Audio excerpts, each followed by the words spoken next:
During that time while I was homeless, I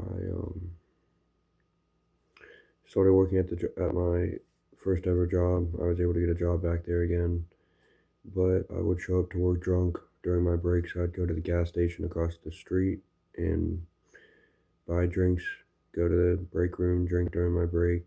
Um, I ended up getting fired, and someone there actually started to GoFundMe for me and raised about $500, $600. And the only good thing I did with it was get a phone that I'm still using to this day. Um, thank God for him. And I went back to being homeless. I used the rest of that money he gave me pretty much on alcohol. And I, at this time, called my grandma up and asked her for help.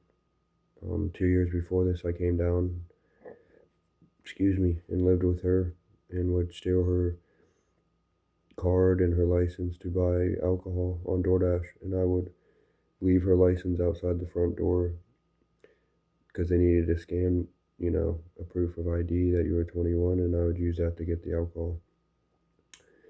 And but fast back to what I was saying, I didn't have I had a license but not a real ID, so I couldn't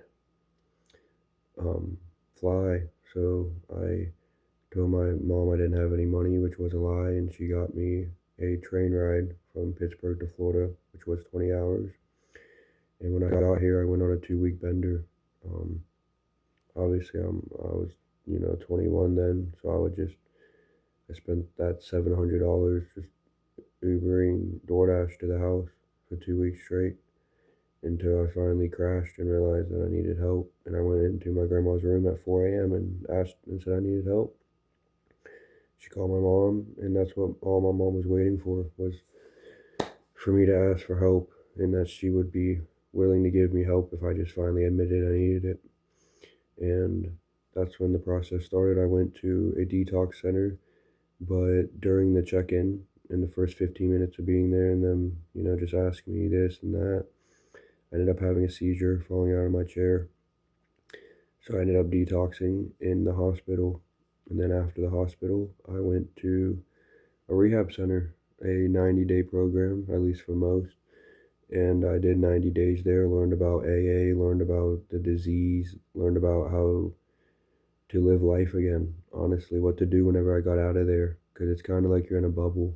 You feel safe, but then when you get out, you're back in the real world, and you're the one who has to make a lot of the decisions. You're not restricted from a lot of things. And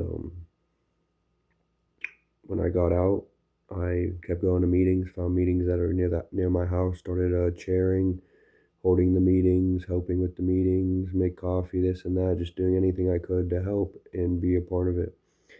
And spent Christmas and everything, and then my birthday's in January, and when January came around is whenever I had my first relapse, my first and last ever relapse.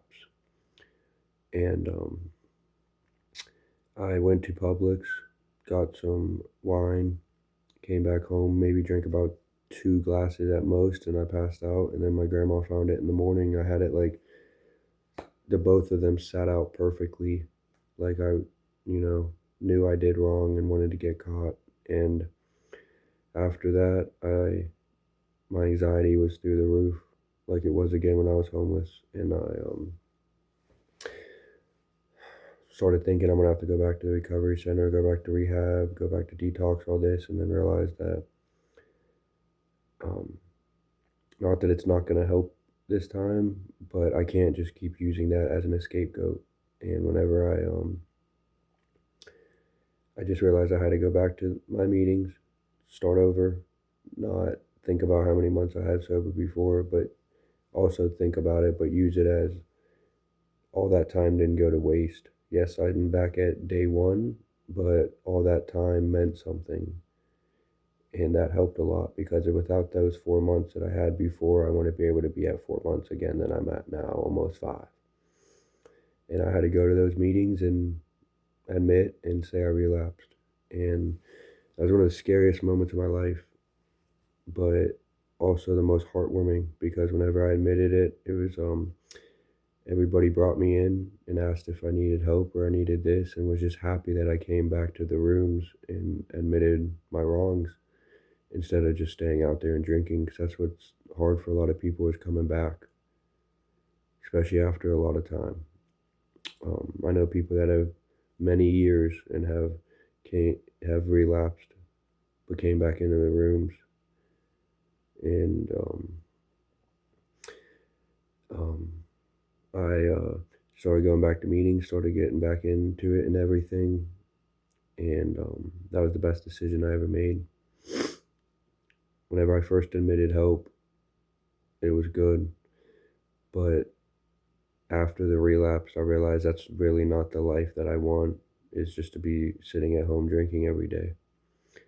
And without my fellow alcoholics and addicts, I wouldn't be able to do it by myself. It's a great community and everything. And now I'm back to almost 5 months sober, happy, working, thriving. I have a relationship with my family and friends again. My brother moved down to Florida, so he's living with me and my grandma and I. And none of this would have happened if I never got sober. And I just want to say, if you're out there and you're struggling with any kind of addiction, just don't be scared to reach out.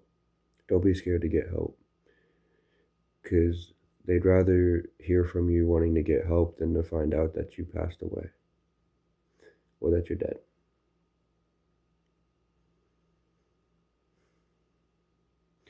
There's one last thing I'd like to say, and we say this at the beginning of every meeting and at the end of the meeting, at the end of every meeting, and it's the Serenity Prayer. And it goes like this: God, grant me the serenity to accept the things I cannot change, the courage to change the things I can, and the wisdom to know the difference. Keep coming back. It works if you work it, so work it. You're worth it. I love each and every one of you, and if you are struggling or have any questions, please say something in the comments. I would love to help you or give advice or just talk about anything that you need to get off your mind or that you need an opinion on. But you're strong. Every single one of you are strong. And God bless, guys. Love you.